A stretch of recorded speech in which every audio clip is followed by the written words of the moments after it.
এই পৃথিবীতে আপনি কাকে আপন ভাবছেন? কখনো কি একটু ভেবেছেন? আচ্ছা, একটু ভেবে দেখুন তো, আপনি কাকে আপন ভাবতেছেন? যাকে আপন ভাবতেছেন, সে কি আসলেই সত্যিই আপনার আপন? জি না, সে আপন না।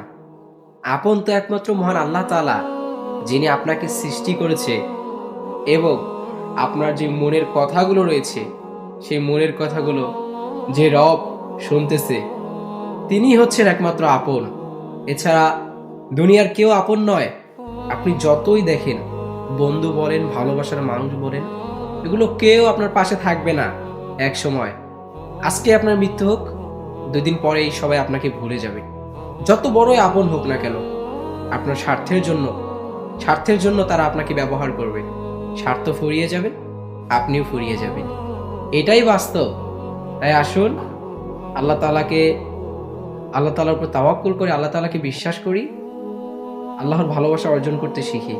ইনশাআল্লাহ জীবনে আল্লাহ তাআলা আমাদেরকে ভালো কিছু উপহার দিবেন।